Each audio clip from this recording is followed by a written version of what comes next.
What if I told you some of the things we do in school, we only do because it's the way we've always done them?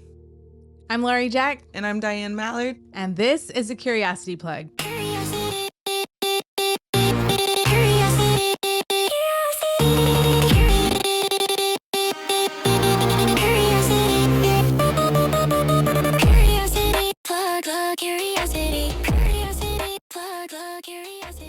All right, here we go. Hot takes. Hot takes, education hot takes. So today we're going to put some education staples on trial. Ooh, And we're going love to it. talk about, are we keeping them? Are we changing them? Are we leaving them? Let them all go. We have to unpack each one first.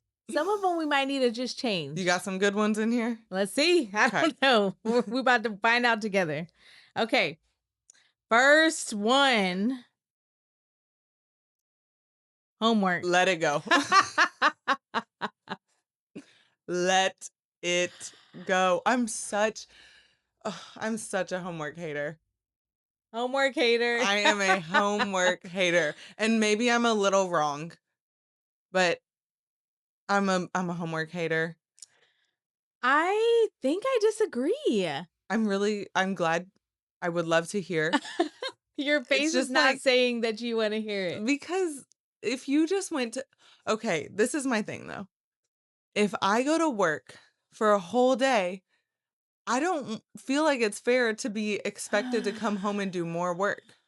So Okay. these kids go to school for a whole day. You're right. I'm going to stop there because you said expected.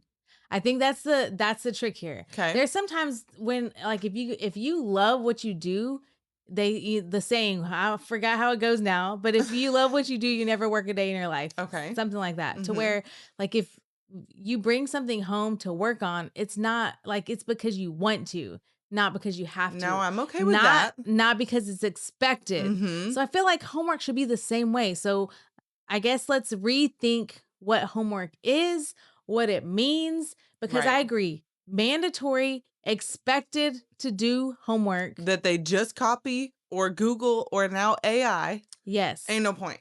So I love a good, okay, go home and find. Look at the moon with your parents. I knew you were going to do it. But I mean, I love Yes, if we're giving a yes. task that they could Yes. then interact with their family with, so Yes. down. Go Love home. it. Yes. Making find it a part this- of your lesson the next day, so down. Yes. Find something at home that represents a physical or a chemical change. That I love. Find like just a task, Yeah. even a I don't know, maybe a mini, something that they would want to do. Yeah, and I'm also like, I'm not mad at read a book of your choice for 15 minutes. Mhm. Like, because it's fun and we should be building reading skills. Younger kids should be reading out loud. Because it's fun. Nerd. I mean, if it's a book of your choice or a magazine or something that you're interested in reading. Can we listen to it? You know, I'm a good At audiobook 18 person. plus, you can listen to it. Well, I think it's a combination of things. So do they want to do it? I think it's also okay. And here's where it's hard, but I love even sending questions home and saying, ask your student about this. Yep.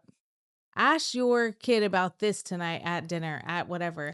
But then that also requires someone being there to be able to do that and follow through with it. Yeah. Now, I'm not going to lie. That's like, to expect that every single day is hard. But if there Mhm. were some themes or common questions, or even just like 5 go-to questions, because we Yeah. all know, like, you ask a kid, how was your day at school? Good, fine. Right. But if we can have a culture of bringing it home and talking about it, that we're Ooh. building in the natural support. Now I feel like this is a resource. Like, what are some top 10 questions you could ask a student? You want to switch this to a homework podcast? Oh, no. Is that where Maybe you're going? next time. Maybe next time. But maybe something that, like, just if you have 5 questions that you can ask on any given day. Now, don't ask all 5 every day. And now they're bored of the questions. Write your answer. But yeah, I think that could be fun. I love that. I love a task to bring the family together to talk about. I love if we're bringing Ooh. something home to stay curious about. Even like a would you rather question. Oh, that would be Would you so rather, fun. like, if you're studying, in different environments, would you rather live in the desert or the tropics or Well, I also think if we're doing curious, fun, engaging things in class, kids are probably going to bring it home regardless. So then how can mm, we and if they're not, then I love the idea of communicating with parents like this is our major topic. Here's some yeah. talking points. I love that. Ooh, so now you're making me think this wasn't supposed to take this long, by the way. We're gonna rapid fire these hot takes. So you should have just let me said leave it. No, it's worth unpacking, which makes me think about you're right. So if we engage our students in class, then how if we can give them a question, like go home and Yeah. ask your family at home, who ask Right. whoever's at home, ask your little brother, sister, older brother, sister, sibling, whatever, grandma, whoever, ask them this would you rather question. Mhm. And then if they say I'm not sure, then be prepared to help give them some supports Yeah. of like now they're teaching them That I about love. the Yeah. desert versus like so now we're getting them to teach something in an engaging way. And that feels a little bit more equitable because then it's on the student to go home and find somebody to talk to it Yes. about. They Your could call someone. your cat or your dog even. Like sometimes you just got to be like, "Hey." Maybe like call someone. Anyone. It's But fine. that way it's Okay. not on the parent reading the email. Yes. Ooh, here's another one. Okay. Next one. I can't even say it with a straight face because I know you're just prepared. Look at your face. You're like, leave it, leave Leave it.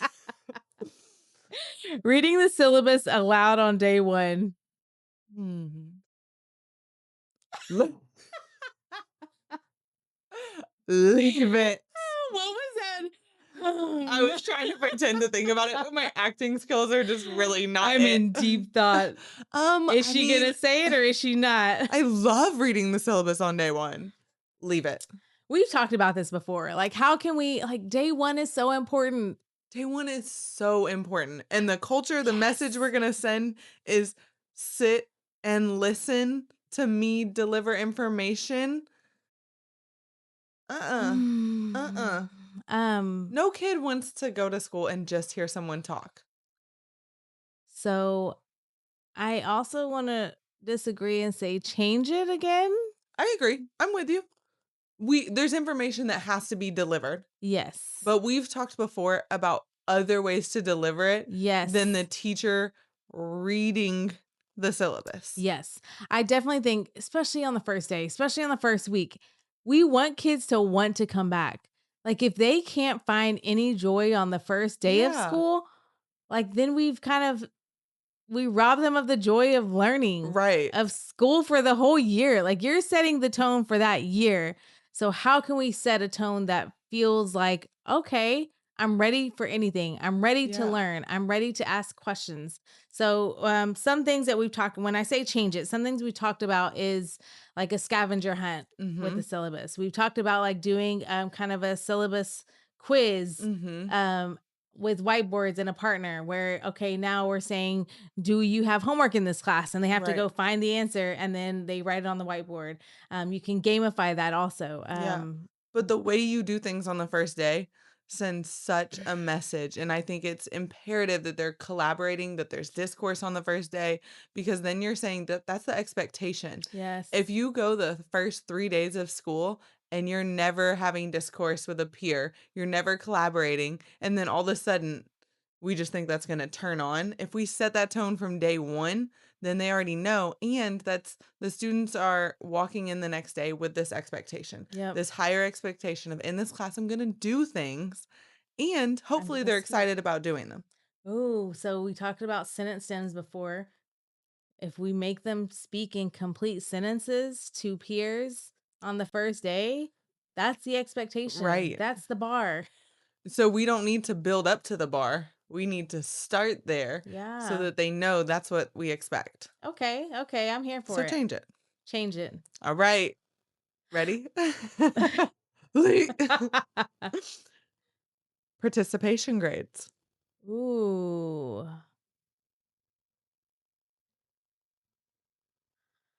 Ooh. That's really curious what you would say. I know, and I'm trying not to say leave it because I feel like grades are hard, and I feel like teachers are always trying to think about, "What do I grade? What do I Yeah. grade this? How do I grade this? Do I take this whole stack of papers home Mhm. to grade?" And I don't want that to be the solution. I don't ever No. want it to be grading, like, grading shouldn't be participation, but it shouldn't be it shouldn't be we talked about you're expected to take work home. Right. Grading papers shouldn't be an expectation that you have to take home. Right. So how can we do it in a way that's meaningful for you, meaningful for the students, and you're still going to get information from what you're grading, and Yeah. it's not just a did they complete it? Yeah. I'm I'm on the fence as well because I don't know if I'm gonna say never have a participation grade because again, I feel like you have to keep it doable. I was not somebody who was about to grade a million things myself, Mm-mm. but I also think there's a lot of platforms now that will grade things for you. So I think there has to be a balance. It shouldn't be a common practice. It shouldn't be most of the time. It Yes. should be a sometimes then for certain instances. And then you save when a student needs feedback for that intentional hand grading, or you can get feedback digitally, but so that you can't expect yourself every single day to go in and give kids feedback on something. So Yeah. keeping it doable, sometimes. Yeah, I'm thinking like I'm thinking some teachers like to do notebook checks. Mhm. So to me that is almost, and I would say participation, but it's almost like you're checking these certain things to like do they have it or not. Right. And that's more of a completion or participation. Mhm. But I think you can dig deeper, and even with that, I feel like I've seen also where you can say, or we've done where it's like, okay, give me a summary on this Yep. topic. Like it doesn't have to be that either. So I I'm gonna say change it. Yeah. I'm with you. Change it. We Yeah. don't have to leave it behind. We don't have to keep it. Maybe sometimes I think we just change how we think about grades in Right. general. Right. Okay. Okay, so on the opposite end of things, what about extra credit? Ooh. So I do love, we always talk about all students being successful. Mhm. I love being able to give that opportunity for students. Mhm. Now, I think how you do it is extremely important because you want every kid to have that opportunity. I love a Mhm. good point, for example, on a test.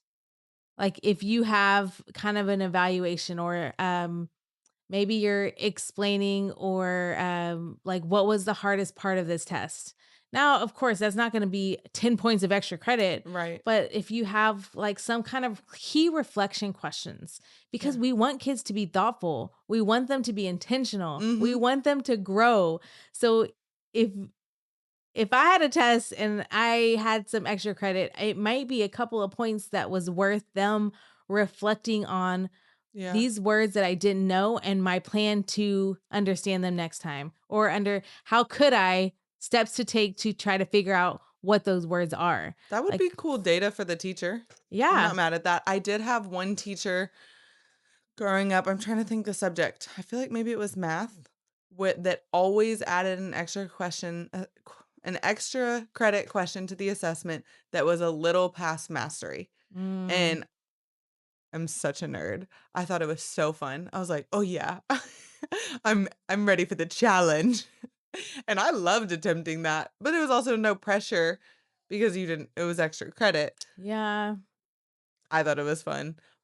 I think that's hard because if I'm not good at math, then I'm just like, "Oh, I'm never gonna get the extra credit." That is true, And then you have kids that check out, and, for like, you have sure. kids that feel like, "Oh, yes, I'm so excited to do more Nerd. math," but it's also like we want all students to feel successful. So Mhm. I don't know if I love that because it's like, how can we reach all learners in a way that feels doable and feels like, I would almost say, can we unpack this and list how you would start the problem? Oh, I like that.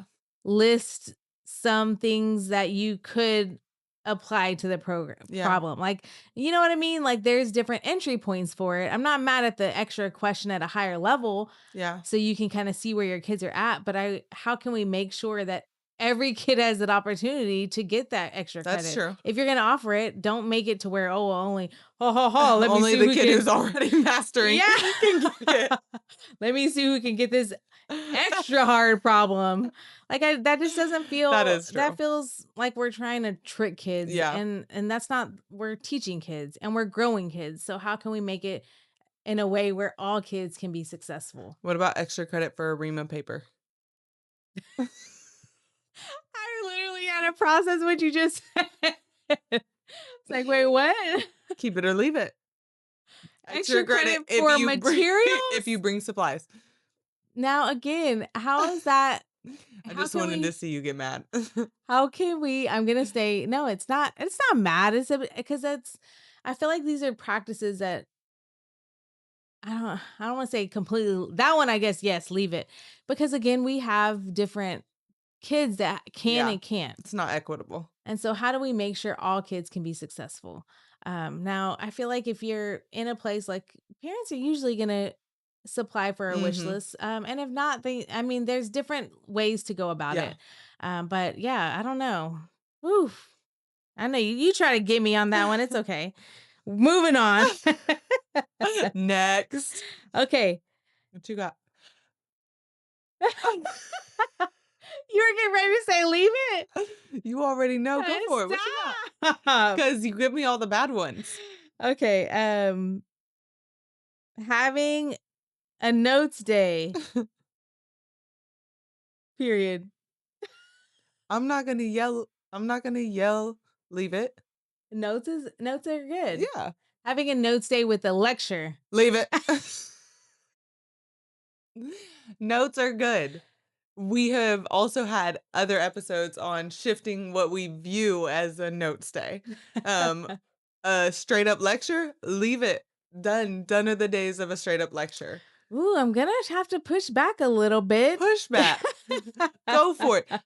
An extended a day of A lecture. full day A lecture, day of leave it. lecture. Leave it. But yes, we Moments of lecture. moments of lecture, keep it. Of course, provide clarity when needed. But let's be Full day, real about the timeline correct. of explanation because educators are often lovers of their content, nerds of their content, and can go on, and you lose kids. You have a kid here or there who learns that way, Yes. but for the most part, you lose kids. Yes, there's so many studies that talk about the attention span of different age Right. levels. And adults don't usually listen for that long. Absolutely not. So, yes, a full day of lecture, I'm going to speak and you take notes. We need to change it up, Yep. especially when we're talking about like K-12 education. Yes. Yes. I would argue even higher education, but there's a little bit more to unpack Spicy. there. And it's a different level of thinking, Yeah. a different level of education. So yes, K-12 education, I think we need to rethink how we do notes, Yeah. how students get Mhm. information. We should not be talking at them for a whole class period, for a Yeah. whole day, for that whole subject, for whatever that is. A notes day where students get to obtain and get some of that information and process information, make sense of it on their own, Yep. definitely. Moments of a teacher providing clarity within that, yes. We talk about skills Mhm. and what are the skills that they're learning about me lecturing them and taking notes. This is boring. That's all they're learning. I don't learn this way. That's I probably think what I they're think it's learning. hard because you're not teaching them like the key points. Right. Even if you have fill in the blank notes, leave it. We're Fill in the leaving blank it notes. behind. Leave it. Because they're just What's looking the skill? for the words, Mhm. and that's not teaching them how to process information. Right. So how can we build skills where they are processing Right. information and making notes, making sense of something to then transfer it to notes? Okay. We Okay. can keep going, but let's move on. This Your is my turn? turn. Okay. I'm still ready. Okay, calling on students with their hands raised.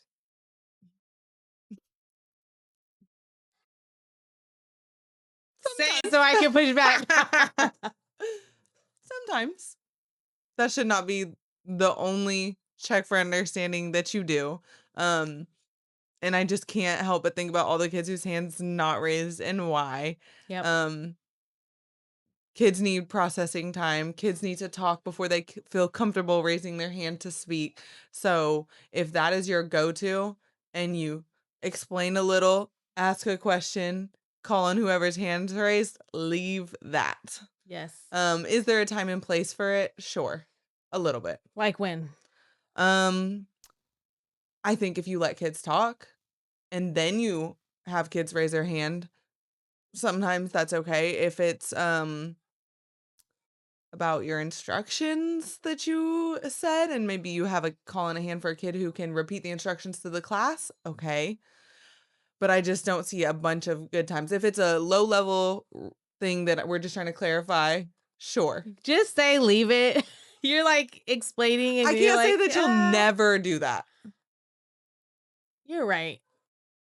There are moments where it's okay. Yeah.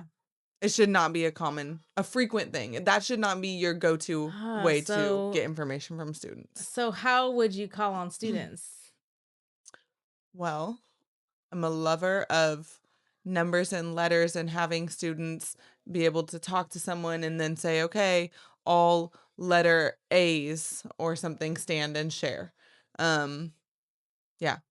I feel like I would use my group setups to call on students after they had collaborative time. So that makes me also think about like sharing out in general. I think sometimes I've seen where it's like we're spending more time sharing out than we are going to the next thing or really Right. checking for understanding. Now it's just about like, well, now they want to share. Now I got to hear from this group. Yes. And then now I got to hear from every group. Yes. And that takes too much time. So I think it's how are you checking for understanding during the conversations? Yes. To where now if it's all the A's of each group, you're not taking time for all the A's to explain something. Right. But it's more of a maybe they all say it together or maybe they show their whiteboard.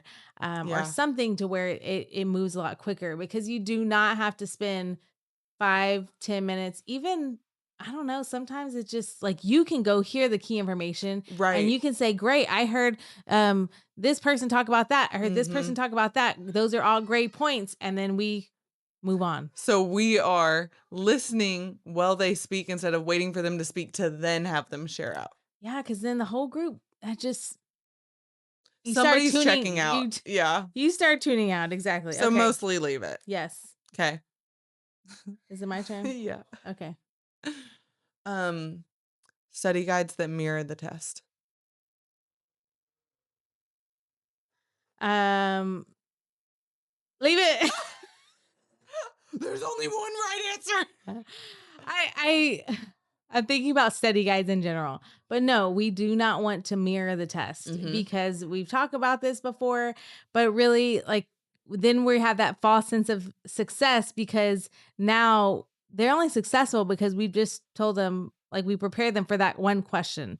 That's not building the skills for them to be successful on any question or even beyond your class. Or if you have a state test where you don't know what is on the test, like how are we preparing for them for that? And so if we're mirroring tests, no, we should not be reviewing those questions. Okay. What about just a study guide?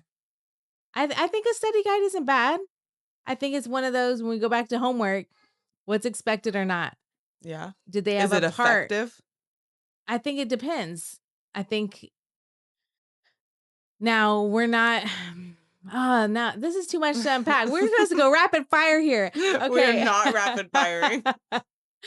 I think again, it goes back to the homework. Like what is successful for some is not successful or it may not be successful for all. Like sending home a study guide.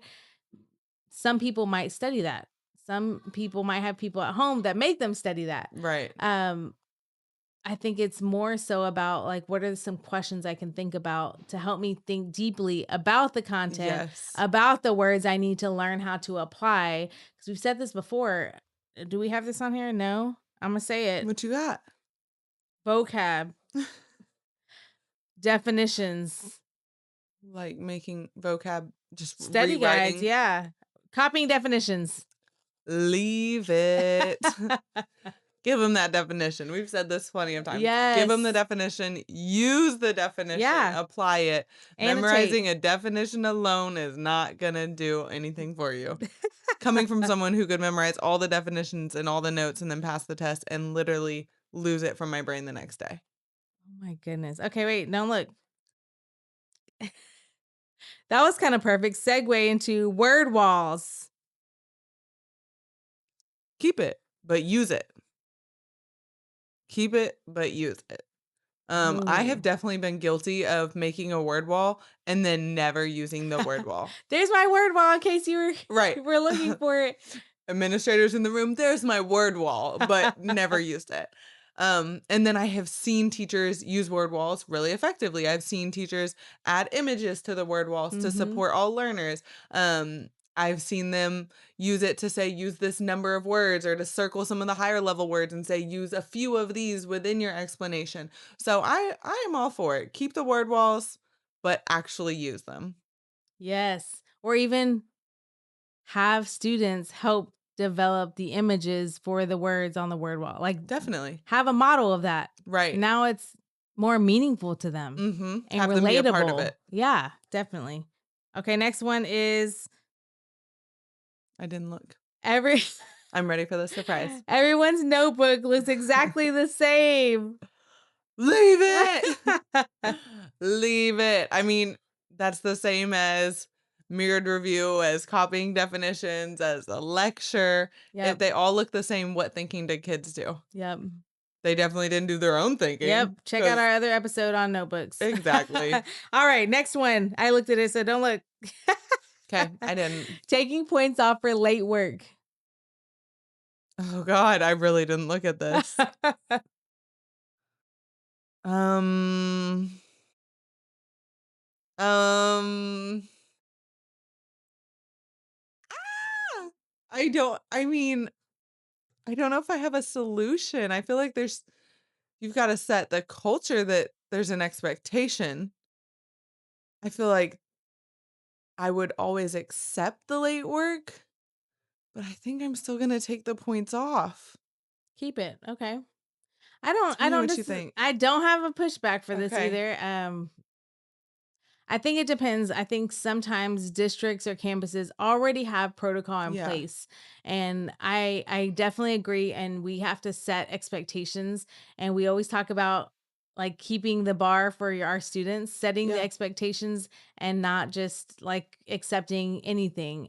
We have to, if we set the expectations Yeah. that we value you in our class, we value your work, then accepting late work feels like that's not part of the deal. Now, depending on different Mhm. circumstances, of course, I think districts and campuses typically have their own Right. expectations for that. So, yeah, I think you keep it based on setting your expectations and what your guidelines are. Yeah. Keep Yeah. it, but know your kids. Yeah.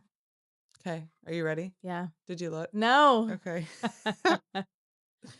um Teacher, oh God, this is the perfect one for you. Get ready. Teachers answering every student question. Which I just said. Okay. You are queen of, what do you think? Oh, so they are rescuing. Okay. Mhm. I was kind of misinterpreting the question or the hot take. So yes, we do not want to rescue kids. We want to get them to question. I love questioning students when they're like, "Wait, so is it right? Am I wrong? Wait, no. Oh, You do it to me too. I've I gotta experienced know." the burn. Like I know what it feels like on the other end. It feels like Ah. stretching. It's like, "Wait, is it wrong? What am I supposed to? Like, I don't know." So just again, making sure that they're confident and sure about their answer and they have the reasoning. Yeah. So if they can explain it, they're confident, like, don't wait for me to tell you you're right. Yeah. You be certain that you're right. Yeah. So no, don't answer every kid's question all the time. Let So them leave it. struggle. We're leaving it. Yes, you leave it. Don't answer every kid's question all the time. Okay. Let them think, let them struggle, let them I taught it. They just didn't learn it. wait, like saying that? Yeah. I was That was it. like, what? That was it. Period? Period. Quotes. I Ah. covered the content. We talked about that. Yes. Okay. Yeah, we have to leave that behind. I think we also talk about like how do we identify what students are coming with? What skills do they have? We're not Mhm. talking about what you did. What did the students do? Right. So we can't be confident in, well, I did this. No, what were your kids doing? How did you make sure they were successful? How did you make Mm. sure they apply the learning? I think it's a Yeah. struggle again. Did you ask them the question? How do you know? Are Yeah. you sure? Because that requires that deeper level of thinking, the skills that can transfer beyond covering it. I feel like that's a good place for the accountability partner to come in. Like if we're in a PLC, let's set a norm that we hold each other accountable when we say, I told them I covered it, that we challenge each other a little bit. Cause I think it doesn't come from Yeah. ill intent. It's just like a natural frustration. Yeah. And that way we can stay curious and challenge each other a little bit. Yeah. So what can we do differently? Or if Mhm. we're teaching together, how can, and like you're more successful on a standard than I Mhm. am, how do we unpack that? And have a safe place to also unpack that. Yeah. Because we both covered it, quote Right. unquote. Right. But obviously one was more successful. So whatever we did differently, and of course, then you have to look at what who our students are too. Yeah. Yeah, there's a lot to unpack there. So be curious. Mhm. Don't be we're leaving behind I taught it, they should have learned it. We're being more curious. I did teach it.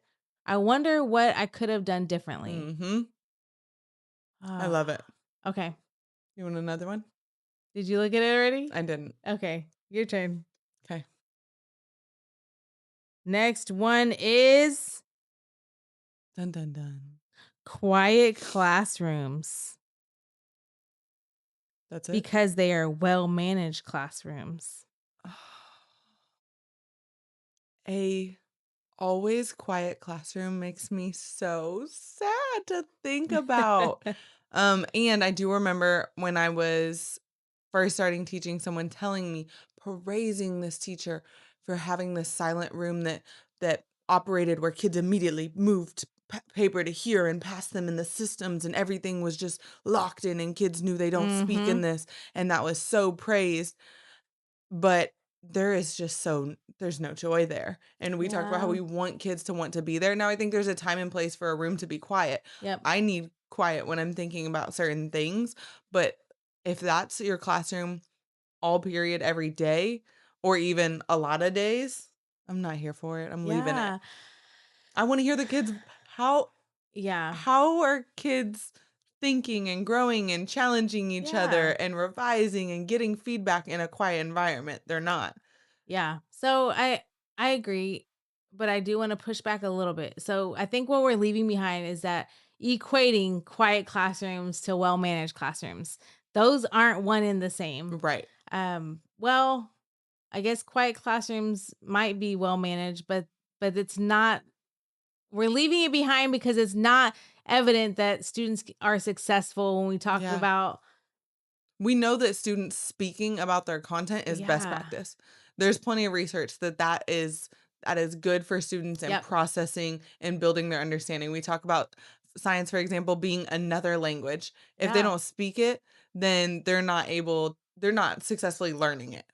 And I think too, quiet classrooms. So I am the type person, if it's too quiet, I'm like, where's the music? What's happening? Ah. Yes, you are. But also like sometimes we do need that quiet. And Mhm. sometimes I understand too, like the music can be distracting. So like Mhm. making sure we have just like a tone, even instrumental music, you're like, oh, I know the words to this. Mhm. Because I love a good instrumental Yeah. playlist. However, like sometimes it just needs to be some not white noise, but just Yeah. like a beat or something that's calming or something. So think about that too. we don't want kids to get distracted by Right. music, but how can we make sure they're still focused in a quiet when there needs to be quiet time or independent work or something like that. Um, So I mean, maybe quiet classrooms do equal well managed because there are times that you need a quiet classroom, and if mm, you can't ever get your classroom quiet, that's a then that's a problem. problem. Yeah, Just don't you're take taking that a as test. that only quiet classrooms mean well Oh, managed. yes. We're leaving behind only class. There we Yep. go. I love that. But please, sometimes make sure you can get your kids quiet. Yes. Just not all the time. Yes. Don't keep them quiet. Yes, Okay, I love it. I'm Okay, ready. last one. We're gonna stop at this one. Last one. Last one. Okay. Popcorn reading. Oh, leave it. Uh, can we popcorn read in like a group at our table? Oh. Is that popcorn reading still? Or is that just No. taking turns? I think it's Because just like group technically, reading. popcorn reading means you call on the next person, right? Like whoever read calls on the next person. Yeah, essentially it's just whole class, one person reads, another picks up where they left off, etc. I don't love it. I really don't love it if they choose who they call on, because then that feels Like extra you unfair putting kids on the spot that don't wanna be on the spot. I don't know that all kids are Yeah. comfortable with that, and also they need to read on their own Mhm. too, A so I lot of don't love it. processing and unpacking. Yeah, that was when I would have been like, "Say it!" Um, I just think there's a lot more we can do. That wouldn't be the first thing that we Yeah, should rely on. What else? there's so Like, many other things we could do yeah. for reading together. Okay, that was it from our hot takes for this time. Our rapid fire turned quite opposite of rapid fire. Yeah. Rapid fire, we're leaving it. Just kidding. Maybe next time we'll Rapid try it fire, again. leave it. But I would love, like, if you're listening, let us know in the comments if you have pushback on anything we said. Yeah. Push back. Push back. I love it. We didn't agree on everyone either. We didn't. It's fine. Or what other hot takes? Yeah, We give us some definitely more. Oh, and maybe we will rapid We'll fire go this. faster. Give us some more. We'll do real rapid fire. Okay. 3 things to try tomorrow for anyone that was listening. Not rapid fire. Um, I think one of our themes throughout this was as teachers to stay curious, Yep. to ask kids questions, to give kids opportunities to stay curious, and then as the teacher to stay curious. Yeah. So talk about like what's the purpose of it. So I Mhm. think when we talk about we're talking about education hot takes, like things we've always done. Why are we still doing it? Is it meaningful? Yeah. Do we leave it, change it, keep it? And what's the purpose of it? Is it Right. building skills for students? Is it what's best for kids? So we gotta pause, Yep. reevaluate, and stay curious about the things we've always done to make sure it's still what our kids need. Yeah. And to add to that, I would say like keep the goal because sometimes it is like note taking Mhm. and lectures. We didn't say leave it. Like those are good things, but and the goal is still the same. We need to communicate information, make sure kids don't have misconceptions Right. or are confused and leave with the wrong information. But we also want to make sure that we're thinking about the purpose, so we're thinking about the approach and continuing to be curious about could we Mhm. do it a different way? What's best for kids? Mhm. I love it. Another thing I think the other to do is ask your students. I love that. So when we say be curious, all of these were kind of be curious and stay Yeah. curious, I think, but asking your students how do they learn best? Mhm. What could you do differently? I loved asking my students this because Yeah. like even just asking them like is what is your favorite part of this class? What Right. is your least favorite part of this class? And getting their input on that can also help. I mean, sometimes their least favorite part is taking a test. Right. Okay, Get great. feedback, but also stay curious. Yes. Are they saying no to the thing that's really challenging? Yeah. Okay, well, we still need that, but maybe how do we make it more engaging for kids? Yes. So get Yeah, student feedback. definitely. Love it. All right. So what we're saying basically tradition has a purpose, Mhm. but we don't always have to keep doing the same things for the sake of doing the same things. How can we improve Mhm. and adjust when needed? Yeah. And take the time to question some of the things that you've been doing for a long time Yeah. to decide whether you keep it, leave it, or change it. Yeah. So tradition isn't a reason to keep it. Right. Impact is. Mm. Is it having impact or is it not? Love it. Woo, education hot takes. I want to do that again. More hot takes, actually rapid fire next time. Don't challenge me so much. All right. Well, thanks for joining us where we stay curious and we lead with curiosity and talk about all things curiosity. I'm Lauri Jack, And I'm Diane Mallard. and this is the Curiosity Plug.